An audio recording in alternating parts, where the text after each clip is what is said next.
Everyone, welcome and welcome back to the channel. कैसे हैं आप सभी। तो आज की वीडियो में हम लोग डिस्कस करेंगे बीपीएससी टीआरई 3.0, जिसको लेकर एक जो न्यूज़ है वो बहुत ज़्यादा घूम रही है कि इसके जो अटेम्प्ट्स है यानी कि जो मौके थे पहले जो थे वो अटेम्प्ट हम लोगों के 3 थे, यानी कि 3 अटेम्प्ट देने के बाद में आप लोगों को और मौका नहीं मिलता था बीपीएससी का एग्जाम देने के लिए। लेकिन अब जो इसके मौके हैं वो बढ़ा दिए गए हैं। कितने मौके कर दिए गए हैं? ऑब्वियसली 5 मौके।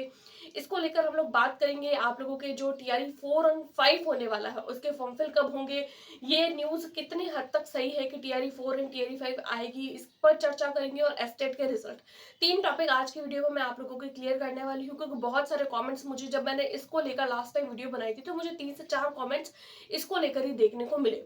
एक कमेंट सबसे पहले ये आता है कि बीपीएससी टीआरई 4.0 को जो लेकर जो हमारे सामने न्यूज आई थी कि बीपीएससी टीआरई 4 में जो है वो 1,60,000 वैकेंसी है। तो एक कमेंट मुझे देखने को मिला था कि वो जो वैकेंसी है 1,60,000 वो टीआरई 3 की भी मिला के। तो देखिए ऐसा बिल्कुल नहीं है। तो उन कैंडिडेट का कहना ये था कि टीआरई 3 की 1,60,000 में टीआरई 3 की साथ में है, अब उसमें 87,000 तो टीआरई 3 में निकल गई। अब 1,60,000 में से आप लोग जो है वो 87,000 निकाल दीजिए। तो देखिए ऐसा बिल्कुल नहीं है। अगर ऐसा होता तो ये न्यूज पहले आ चुकी होती, लेकिन ये न्यूज टीआरई 3 होने के बाद आई है। मतलब आप लोगों के टीआरई 4 में जो है वो 1,60,000 ही पद रहेंगे। इसको लेकर आप लोगों को घबराने की जरूरत नहीं है। सबसे पहले मैं आप लोगों के साथ में बात करूंगी आप लोगों के 5 मौके या 3 मौके को लेकर कि किस तरीके से आप लोगों की अटेम्प्ट काउंट होते हैं और किस तरीके से ये सारी की सारी चीजें होने वाली है। क्योंकि प्रोसेस कई बार कैंडिडेट्स को नहीं पता होता है। तो देखिए मान लीजिए आप लोगों के पहले जो थे वो 3 अटेम्प्ट थे, तो कैंडिडेट जो है वो फॉर्म फिल कर लेते थे और अपना अपना एग्जाम दे देते थे। अब मान लीजिए आप लोगों ने पीआरटी का पेपर दिया है इस बार, आप लोगों के लिए लास्ट मौका था। अगर आपके हिसाब से अगर आप लोगों का सिलेक्शन हो जाता है तो अच्छी बात है, बहुत अच्छी बात है। लेकिन मान लीजिए इनकेस आप लोगों का सिलेक्शन नहीं होता है तो अब आप लोगों के पास में 2 मौके और है। आप लोग और भी जो है वो अपने टीआरई 4 के लिए प्रिपेयर कर सकते हैं, क्योंकि मौके जो है वो 3 से बढ़ाकर 5 कर लिए गए हैं। अब ये 5 मौके काउंट किस तरीके से होता है उस पर मैं आप लोगों के लिए आप लोगों के साथ में चर्चा कर लेती हूँ। क्योंकि बहुत सारे कैंडिडेट को ये नहीं पता है। तो ऐसा ना हो कि आप लोग ओवर एज हो जाए या फिर कोई ऐसी चीजें हो जाए कि आप लोगों को जो है वो इस परीक्षा से वंचित रह जाए। क्योंकि बहुत बड़ी बड़ी वैकेंसीज आती है और बहुत सारे लोग चाहते हैं कि वो भाई सरकारी नौकरी उन लोगों को मिले। तो फिर 5 मौके किस तरीके से काउंट होंगे उस पर बात कर रही हूँ मैं। देखिए मान लीजिए आप लोगों ने 1 to 5 का एग्जाम दिया। 1 to 5 मान लीजिए आप लोगों ने जो है वो 2 अटेम्प्ट उसके दे दिए। ठीक है, उसके बाद में आप सोच रहे हैं कि आप 6 to 8 के 8 का आप लोगों ने एक एग्जाम दिया। 1 to 5 के 2 एग्जाम दिए, 6 to 8 का एक एग्जाम दिया। तो अब आप लोगों को लग रहा है कि आप लोगों के 3 मौके कंप्लीट हो गए। तो 3 मौके इस तरीके से आप लोगों के काउंट नहीं होंगे। मान लीजिए आप लोगों ने 1 to 5 का पेपर दिया तो वो आप लोगों को 3 बार देना होगा। उसमें आप 3 बार अप्लाई कर सकते हैं। 6 to 8 के लिए भी 3 बार अप्लाई कर सकते हैं। 9 10th के लिए भी 3 बार अप्लाई कर सकते हैं और 11 12th के लिए भी आप लोग 3 बार अप्लाई कर सकते हैं।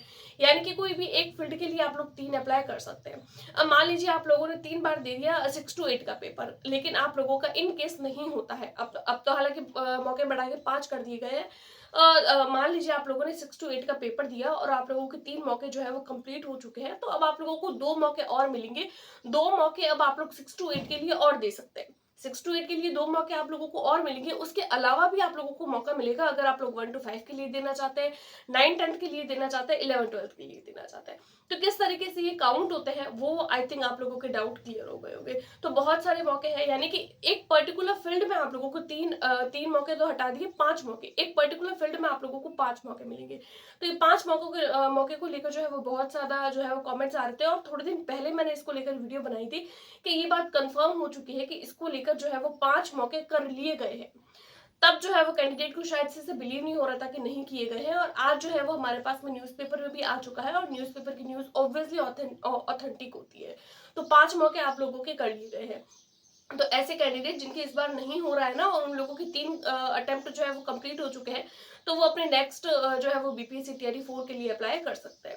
अब बीपीएससी टीआरई 4 का आप लोगों की नोटिफिकेशन कब आएगा? तो देखिए जब तक आप लोगों के 65% आरक्षण का मामला, इसको लेकर कोई सोल्यूशन नहीं निकलता है, उससे पहले आप लोगों को बीपीएससी टीआरई 4 का जो रिजल्ट है वो देखने को नहीं मिलेगा। हालांकि इसके आंसर की आप लोगों को देखने को मिल जाएगी। आप लोगों को इसको अगेन से जो है, क्योंकि एक बार देखिए आंसर की आएगी, आंसर की आने के बाद में बीपीएससी जो है वो तैयार है अच्छे से अपने जो है वो रिजल्ट को देने के लिए, लेकिन वो लोग वेट कर रहे हैं आरक्षण को लेकर। क्योंकि देखिए आरक्षण जब रिजल्ट निकलेगा तो आरक्षण के बेसिस पर रिजल्ट निकलेगा, मेरिट बनेगी आरक्षण के बेसिस पर। जब आरक्षण की बातें कंफर्म नहीं होगी कि आरक्षण देना है या नहीं देना है, तो मेरिट कैसे बनेगी? अगर वो रिजल्ट दे भी देते हैं तो मेरिट में बनाने में दिक्कत रह जाएगी। और पिछली बार भी बहुत धांधली हुई है इस एग्जाम को लेकर कि बहुत सारे कैंडिडेट के सीटेट में बहुत कम मार्क्स है। अदर स्टेट के कैंडिडेट है और 85 मार्क लेके बैठे हैं, 82 मार्क्स लेके बैठे हैं, और वो लोग जो है वो फायदा उठा रहे हैं आरक्षण का।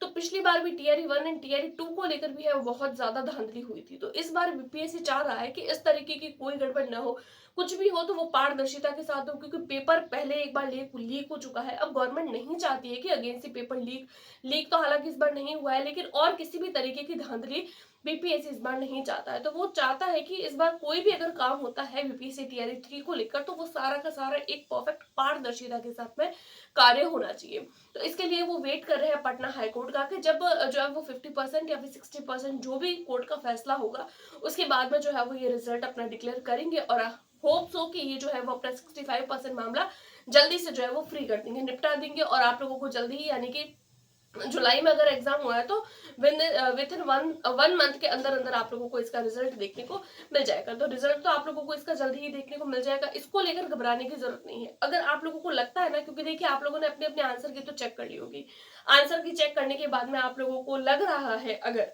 कि आप लोगों का सिलेक्शन हो जाएगा एक पर्टिकुलर जो है वो कट ऑफ होता है ना कि अब टीआरई 1 एंड टीआरई 2 की कट ऑफ भी देखते हैं, उसके बेसिस पर अगर आप लोगों को लग रहा है ना कि हाँ आप सेलेक्ट हो जाएंगे तो अच्छी बात है। लेकिन अगर आपको ऐसा लग रहा है ना कि आप लोग सेलेक्ट नहीं होंगे तो आप लोग टीआरई 4 के लिए प्रिपेयर करिए, क्योंकि टीआरई 4 में as compare to TRE 1 TRE 3 बहुत ज्यादा जो है वो वैकेंसीज है। क्योंकि टीआरई 3 में 87,000 थी, उसमें 1,60,000 है, बहुत ज्यादा वैकेंसी ज्यादा है तो कट ऑफ ऑब्वियसली कम जाएगी। तो आप लोग नेक्स्ट के लिए प्रिपेयर कर सकते हैं। अब हम लोग बात करते हैं टीआरई 4 के नोटिफिकेशन को लेकर के, इसका नोटिफिकेशन कब आएगा। तो पहले ही इस बात को बीपीएससी द्वारा स्पष्ट कर दिया गया था कि जब तक टीआरई 3 की जितने भी प्रोसेस है उसको जब तक कंप्लीट नहीं कर दिया जाता उससे पहले टीआरई 4 नहीं आएगा। यानी कि टीआरई 3 का जो है वो रिजल्ट आप लोगों को जल्दी ही देखने को मिल जाएगा, और जैसे ही इसका रिजल्ट आप लोगों को देखने को मिलेगा ना उसके जस्ट बाद में आप लोगों को टीआरई 4 देखने को मिल जाएगी। तो सितंबर अक्टूबर कभी भी आप लोगों को इसका नोटिफिकेशन देखने को मिल सकता है। आई होप अगस्त में ही देखने को मिल जाए, तो कभी भी आ सकता है। तो आप लोग प्रिपेयर करते रहिए, क्योंकि ऐसा तो नहीं है कि आज नोटिफिकेशन आया तो कल एग्जाम हो जाएगा तो आप लोग पास हो जाएंगे। आप लोगों को भी तो एक लंबा टाइम चाहिए ना प्रिपरेशन के लिए। तो आप अभी से अपनी तैयारी स्टार्ट कर दें। अगर आप लोग बीपीएससी टीआरई 4 के लिए प्रिपेयर करना चाहते हैं, पीवाईक्यू करिए, सिलेबस देखिए, एज पर अपना जो भी जीके जीएस वाला जो कॉमन पोर्शन है उसको आप लोग अभी से अपना अपना पढ़ना स्टार्ट कर दीजिए। क्योंकि जो भी पढ़ना है एनसीईआरटी में से पढ़ना है, सीटेट में एनसीईआरटी पढ़ा था, यहाँ पे भी एनसीईआरटी पढ़ना है, तो एनसीईआरटी को बेस बनाइए और वहां से अपनी प्रिपरेशन को स्टार्ट कर दीजिए। तो बीपीएससी टीआरई 4 के लिए ऑब्वियसली आप लोगों को अभी से अपनी प्रिपरेशन स्टार्ट कर देनी है, क्योंकि नोटिफिकेशन जब भी आता है आपकी तैयारी अच्छी होनी चाहिए। आप लोगों को इस चीज को लेकर घबराने की जरूरत नहीं है कि नोटिफिकेशन आएगा नहीं आएगा। नोटिफिकेशन तो ऑब्वियसली आएगा ही, हमारी तैयारी कैसी है ये डिपेंड करता है। नोटिफिकेशन चाहे कब भी आए, अगर आज नोटिफिकेशन आके परसों भी एग्जाम होना तो हमारी तैयारी ऐसी होनी चाहिए कि हम परसों भी एग्जाम देने के लिए रेडी रहे। तो तैयारी को इस तरीके से करना है। तो नोटिफिकेशन को लेकर बात हो जाती है, रिजल्ट को लेकर बात हो जाती है। अब हम लोग बात करते हैं एस्टेट का रिजल्ट को लेकर। तो देखिए एस्टेट का रिजल्ट आप लोगों को देखने को मिलेगा 10 अगस्त यहाँ पे मैं लगा भी रही हूँ एक न्यूज चैनल के थ्रू जो है वो पता चला है कि इसका रिजल्ट आप लोगों को 10 अगस्त को देखने को मिलेगा। अगर ये सच न्यूज है तो ऑब्वियसली आ जाएगा, और अगर ये किसी भी तरीके की कोई मतलब मान लीजिए अगर सच नहीं है, अगर ये जो मैं यहाँ पे लगा रही हूँ तो आप लोगों को 10 अगस्त के आसपास ही देखने को मिलेगा। ठीक है, क्योंकि काफी टाइम हो गया है एस्टेट का रिजल्ट आंसर की, और ये सब काफी टाइम हो गया है इस पूरे प्रोसेस को लेकर, और आगे और इनको एस्टेट के पेपर करवाने हैं। क्योंकि बीपीएससी जो है वो बिहार में जो है वो शिक्षक भर्ती लगातार आ रही है। अब 11th-12th के कैंडिडेट पेपर देंगे तो उनके एस्टेट तो होना चाहिए ना। अब आगे बीपीएससी टीआरई 4 आ रहा है तो एस्टेट ही अगर नहीं निकालेंगे तो बीपीएससी टीआरई 4 का एग्जाम कैसे होगा। सीटेट तो हर बार हो ही रहा है 6-6 महीने में, तो एस्टेट भी तो कंपलसरी है।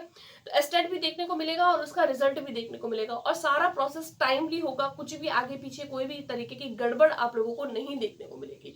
इस चीज को लेकर आप लोग टेंशन में रहिए, क्योंकि बहुत सारे कैंडिडेट जो है वो कॉमेंट्स यही देखने को मिलते हैं कि ऐसा हो गया तो वैसा हो गया तो क्या हम पास हो जाएंगे। आप लोगों को घबराने की जरूरत नहीं है, किसी भी तरीके की कोई भी डर की जरूरत नहीं है।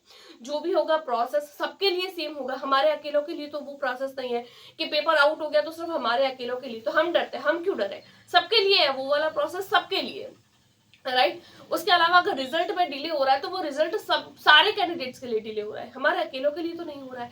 कोई भी अगर प्रोसीजर हो रहा है तो पूरे कैंडिडेट के लिए हो रहा है, जितने कैंडिडेट भी अप्लाई कर रहे हैं ना सबके लिए हो रहा है, हम अकेलों के लिए नहीं हो रहा है। तो हमको घबराने की जरूरत नहीं है, हमारा काम है पढ़ाई करना, हम सिर्फ पढ़ाई पे फोकस करेंगे, राइट। तो ये छोटी सी इन्फॉर्मेशन थी, इसको इसके अलावा भी अगर आप लोगों के कोई डाउट होता है ना वो आप मुझे कमेंट कर दीजिए, मैं एज पॉसिबल वीडियो बना के उसके आंसर करने की कोशिश करूंगी। आज की वीडियो में इतना ही, मिलते हैं नेक्स्ट वीडियो में, तब तक के लिए टेक केयर, गुड बाय।